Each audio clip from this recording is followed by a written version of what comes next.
My name is Nancy. I'm a 32-year-old stay-at-home mom. My husband, Michael, is 34 and a very ordinary office worker. We've been married for 8 years, and we have a precious daughter, Lily. Our 6-year-old daughter is so adorable that both my husband and I are absolutely smitten with her. I have an older sister, Harper, who is 3 years my senior. Harper, who just turned 35, became a single mother after divorcing, due to what they called irreconcilable differences. Her son Alex is still young, only 4 years old. One day, my sister and I planned to take our kids to the zoo. Unfortunately, I came down with a cold and had to stay in bed. When I reluctantly tried to cancel, my husband offered to take the day off work and go in my place, not wanting the kids to be disappointed. Even though the kids were with them, it would be just my husband and my sister together. But who would suspect any issues between a brother-in-law and sister-in-law? Then, on another day, I was walking through the shopping district on my way back from shopping when I happened to see my husband and sister together in a cafe. I wondered why they were together. But with my daughter's after-school return time approaching, I went home despite my curiosity. That night, when I asked my husband upon his return, he nonchalantly explained, it started raining while we were chatting. So we just ducked into the cafe to wait it out, without showing any signs of being flustered. So, at the time, I believed him. But since that day, my husband began coming home late more frequently. Furthermore, he started asking for more allowance. And then, he began going out more on weekends. Whenever my sister came over, they seemed closer than before. Suspicious, isn't it? But still, I trusted them. My husband continued to dote on our daughter, and our relationship seemed just as good as ever. But maybe I was the only one who thought everything was fine. Yes, I was about to be painfully enlightened by an upcoming incident. It happened when my sister came over as usual. I've been invited on a trip by a friend. I hate to ask, but could you look after Alex for about a week, she said. For a whole week? The trip is to Hawaii, and it's difficult with Alex. But please, I've been so busy lately, I really need a break. I'll bring you back something nice, I promise. My sister pleaded with me, on her knees. I suppose she's had a tough time since the divorce. My parents and I have tried to help, but raising a child alone must be incredibly hard. So, I agreed, thinking she deserved a break. As the day of my sister's Hawaii trip approached. My business trip will keep me away for a while, my husband announced. He would be traveling to several locations, so it would take a few days. I thought it sounded tough, but I was shocked when I heard the departure date. It was the same as my sister's trip to Hawaii. Could this really be a coincidence? Is it just a coincidence that my sister's trip and my husband's business trip are on the same day? Is it just a coincidence that my husband has been spending more time looking at his phone? And is it just my imagination that he's been acting sneaky, trying to hide it from me? And when my sister comes over, is it my imagination that they touch hands casually or stand a bit too close? I couldn't shake the feeling that something was off. Then came the day my sister was to leave for her trip. My sister, Harper, came over early in the morning with Alex. The moment I held Alex's hand, I noticed something was off. His hand was unnaturally hot. Even without a thermometer. It was clear he had a high fever. Harper, doesn't Alex have a fever? Yeah, he started running a fever yesterday and it hasn't gone down yet. We need to take him to the hospital right away. Her son should be more important than a trip. But then Harper said something unbelievable. Then, please take care of him. What? I mean, please look after Alex for me. You can't just leave a sick child and go on a trip. I have no choice, it's been planned for a long time, and paying a cancellation fee would be silly. That's not the point, isn't Alex important to you? Of course he is, but I'm not worried since you're here. Take good care of him, okay? Wait, Harper. My pleas were in vain as Harper left. Unbelievable. How could she leave such a young child suffering from a high fever? Alex seemed really distressed, perhaps from the fever or the early journey. I hurriedly laid him down and applied a cold wet towel to his forehead. While preparing an ice pack in the freezer, my husband, Michael, woke up. Hey, it seems like Alex has a fever. Really? Harper is terrible, leaving Alex in this state to go on a trip. It can't be helped, she had it planned for a long time. It's too late to cancel now. That's not the point. Alex is suffering. If you're so concerned, you should take good care of him. Can't you do something about your business trip? If Alex has something contagious, Lily might catch it. I'll take care of Alex. So I need you to look after Lily. I thought my husband, who adores our daughter, would agree, even if reluctantly. Work is important, but our daughter is surely more so. But my expectations were dashed. What? No way, that's impossible. If you're worried, just leave him with our parents. That's not an option.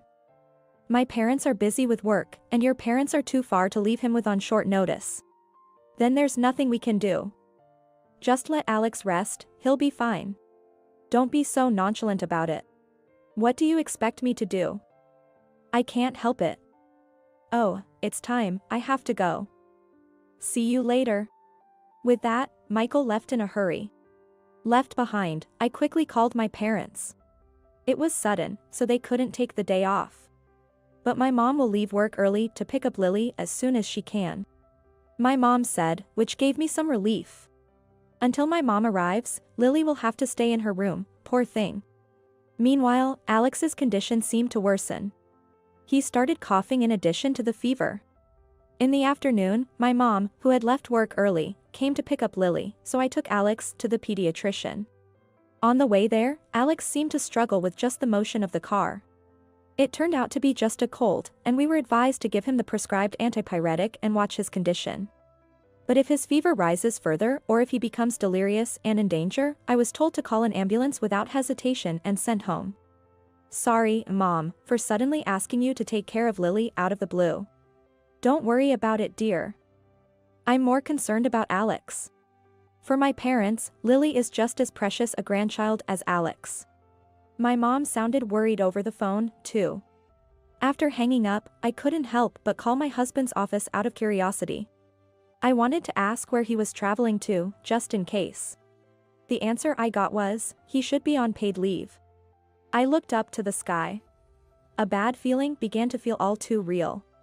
I opened my husband's laptop. I had never looked at his personal one before, but I immediately found out where he was headed by checking his browsing history. His destination was Hawaii. The plane tickets and hotel were all arranged by him. I recognized the name of that hotel. It was the same one my sister told me about. My sister and husband in Hawaii at the same time and at the same hotel. Such a coincidence is one in a million. The very fact that my husband, who said he was on a business trip, is in Hawaii on leave is an anomaly. Curiously, I checked my phone. I wanted to check my sister's social media. No new posts were made. But checking her recent ones. Although not clearly visible, it was apparent she was frequently with someone. The glimpses of clothing that occasionally appeared were all too familiar. My suspicion turned into conviction when I saw a photo that included a man's wristwatch. It was the one I had given to my husband.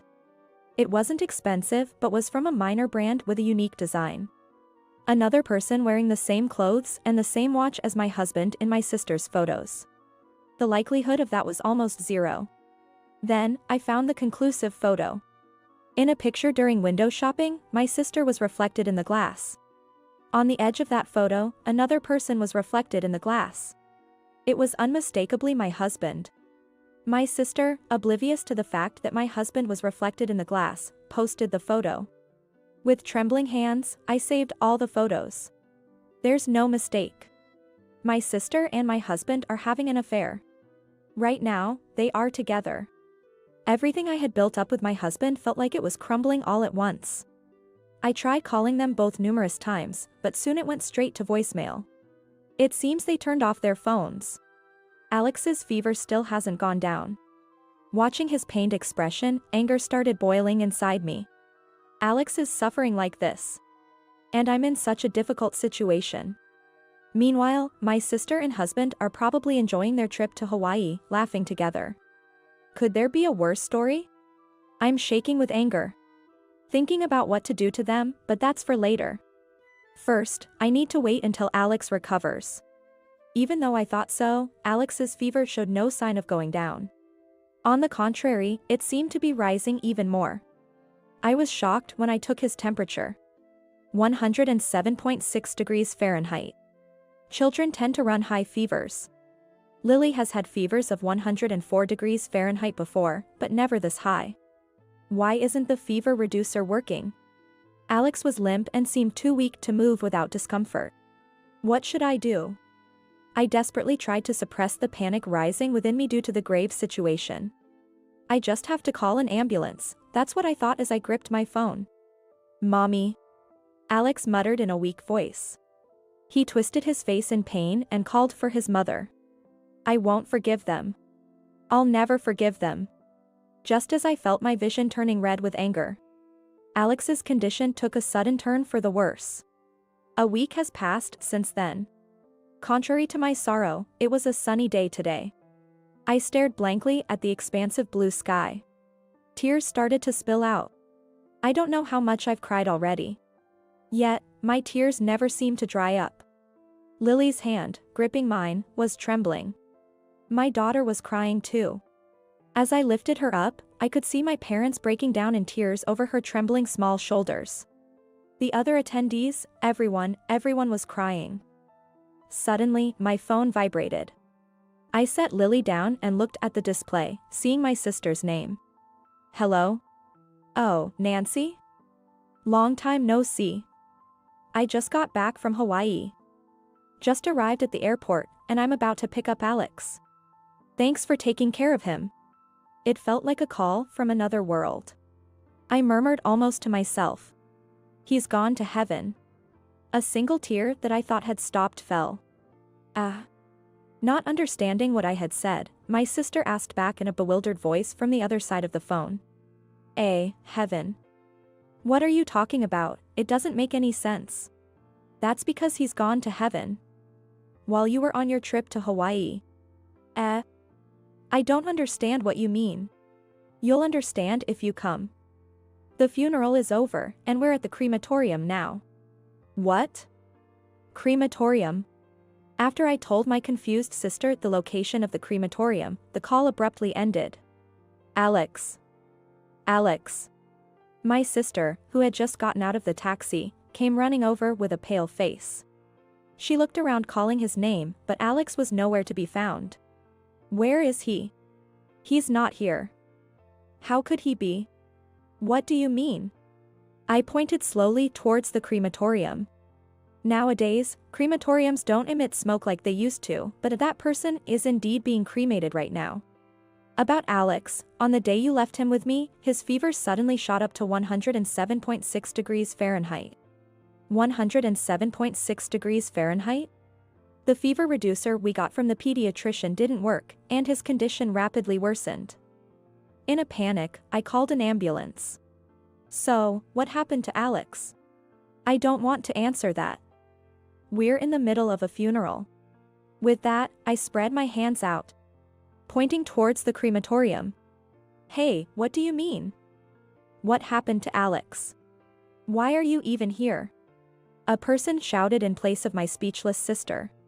That was my husband. Incredibly, he had the audacity to show up with my sister. How can you say that's not relevant right now? What about Alex? Of course, it's relevant. I shouted back, not to be outdone by my husband's voice. How dare you two go on a cheating trip, leaving your family behind? And with Alex running a fever. And you ignoring my pleas for help to go on your trip. Are you out of your minds? What are you talking about? I already know everything. When I inquired at your office, they told me you were on leave. And when I checked the computer, I found reservations for a trip to Hawaii. Staying in the same hotel with my sister, on the same plane. Do you think you can escape by calling it a coincidence? That is. I must have had an intense look on my face. Overwhelmed by my fervor, my husband lost his words. Tell me, Nancy, has Alex passed away? Do you really have the nerve to ask that right now? Why do you think we are here? Why do you think we are dressed in mourning clothes at a crematorium? Don't you get it? No. That can't be. No. My sister's scream dominated the scene. I looked down on my crying sister with cold eyes. You don't have the right to cry. You're the lowest of the low, abandoning your son to go on an affair trip with your sister's husband. I was lonely, all alone. So I just what? Went after your sister's husband. What do you mean? It's not my fault. I'm not to blame. The one to blame is my ex-husband for not taking my son, and not just him. It's also because our parents and you, Nancy, didn't help me take care of my son. Incredibly, my sister was now indignant. I've done nothing wrong. It's not like I wanted to have a child or become a single mother by choice. I wanted my ex-husband to take our son if we were getting a divorce, but he refused. So I've been trying my best all alone, and yet, to lose him like this. Alex. Ah. Harper. My husband was the one who embraced my crumbling sister. So they're not even trying to hide their affair anymore. Don't say such selfish things. Our parents and I have done everything we can to help. Leaving a child with a fever to go on an affair.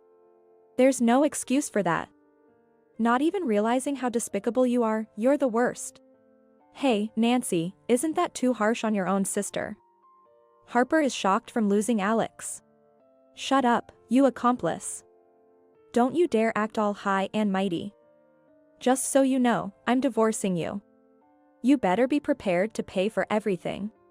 What? That's a different issue altogether. It's entirely related. My husband and I shouted at each other, standing over my crying sister.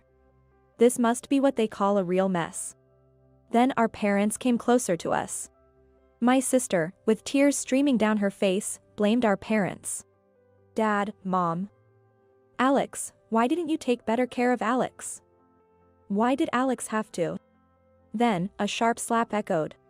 Don't be ridiculous. It was my father who slapped my sister's cheek. Abandoning your child and then blaming others for it. But. And to think you went on a trip with your sister's husband. You shameless thing. I'm ashamed to have raised you like this. At my father's words, my sister's cries grew even louder. I felt like punching my husband too. It was then when I glared at him that I heard it. Mommy. A small boy's voice. My sister turned around abruptly. There was. Alex? Alex was being held by a man. Alex. My sister stood up and ran towards them, but the man quickly moved Alex out of her reach. Hey. What are you doing, Scott? Scott, the man holding Alex. That was my sister's ex-husband. The very same person she divorced due to irreconcilable differences. That's my line. What are you doing abandoning Alex like this? That's none of your business. Alex is my son. He's my son too. You refused to give me custody, so I went along with the societal view that it's better for the mother to have it. But you never let me see him despite my repeated requests, and just as I feared, this happens. You don't deserve to be Alex's mother. Shut up. You just need to pay child support and keep quiet. I'd pay anything for Alex's sake. But you neglected him and went on your merry affair trip without a care in the world about how critical his condition was. That day, when Alex's condition suddenly worsened, I called an ambulance in a panic. While he was being treated at the hospital, I called my parents and Scott, Alex's father. Scott was shocked when I told him about my sister's affair trip with my husband. After being discharged from the hospital, Alex was recuperating at Scott's family home. Wait a minute, so Alex is safe? Then whose funeral? My confused husband stared at the crematorium and I told him. It's our grandmother's. Our grandmother, the great-grandmother of Lily and Alex, was very old, bedridden, and in the care of a nursing home. She passed away recently due to old age. Even bedridden, she was quite lucid and adored her great-grandchildren, Lily and Alex. Whenever we visited the nursing home, her wrinkled face would light up even more. We were all so grief-stricken by her sudden departure that my parents, Lily, and I couldn't stop crying. Alex didn't attend the funeral because he was recovering from his illness. But I informed Scott that we were at the crematorium, so he brought Alex, thinking he was well enough to come. You tricked us. Nobody said Alex had died. My sister glared at me accusingly, but if anyone deserved blame, it was her. I wasn't told about Grandma's death either, my sister barked back. I called you multiple times to inform you about Grandma's passing, but you kept hanging up. Since we couldn't reach either of you. And considering how kind Grandma was to you, it's unfathomable that you'd be late. Don't mess with me. Everyone's making a fool of me. Come on, Alex, we're leaving. You'd rather be with Mommy than with that man, right? Scott. Give me back Alex. Enough already. It was my father who sternly rebuked my sister as she confronted Scott. Do you still think you can keep Alex after all this? Listen, what you did could have been a criminal offense, abandonment by a person in charge. You failed as a mother. Don't ever think you can be by Alex's side again. Alex will be raised by Scott. Dad, no. We've decided to fully support Scott with legal counsel. You're no longer our daughter. Consider our ties severed. Mom. My sister's face turned pale at the severance from our parents. I stood resolutely in front of her. My husband and I are getting a divorce anyway, so why don't the two of you get along? It's not like you care about not seeing your kids. Considering you're off on overseas trips all the time, abandoning them. Upon hearing this, my husband started screaming. Wait, Nancy. It was just a moment of folly. Harper was just a fling. What's important to me is you and Lily. Then my sister burst out yelling. What do you mean, just a fling? Didn't you say you no longer loved Nancy and that I was the only one you loved? Shut up. I love my daughter. Don't mess with me. And so, the tumult between my husband and sister erupted once again. Leaving the bickering sister and husband behind, we left the scene with our grandmother's ashes. After that, despite the turmoil, things finally settled down when I hired a lawyer for mediation. Alex went to live with his father. I thought he would be sad to be away from his mother, but he seemed rather pleased. It appears my sister was not functioning as a mother at all. My husband and I also had our disputes, or rather, my husband was being stubborn. But he was scolded by both our parents and was feeling down when the decisive blow came from our daughter's comment, "I don't need daddy." Even at 6 years old, girls can be quite precocious. She must have understood her father's despicable actions in her own way. I couldn't help but laugh when she looked at my husband with contempt. No punishment could be more severe for my husband, who doted on his daughter, or rather, ex-husband. She has the right to see him, but it's up to her whether she wants to or not. Thus, the dramatic saga came to an end. Lily and I returned to our family home and are living peacefully. My parents are thrilled to be living with Lily. With Lily starting elementary school next year, we are all excited about her school preparations. I plan to start working when she begins school. Alex occasionally visits with Scott. His face is unrecognizably bright and full of smiles now. By the way, behind our happy life, it seems my sister and ex-husband quickly ended their relationship. For my ex-husband, it was really just a fling. Perhaps shocked at being disliked by his daughter, he quickly abandoned my sister. However, his despicable act of having an affair with his wife's sister became known at work. And he was deemed to have a character issue and was sent to a regional office. This will make it even harder for him to see his daughter. Serves him right. As for my sister, it seems she led a life like an empty shell for a while, out of desperation from being abandoned by everyone. Eventually, she went missing.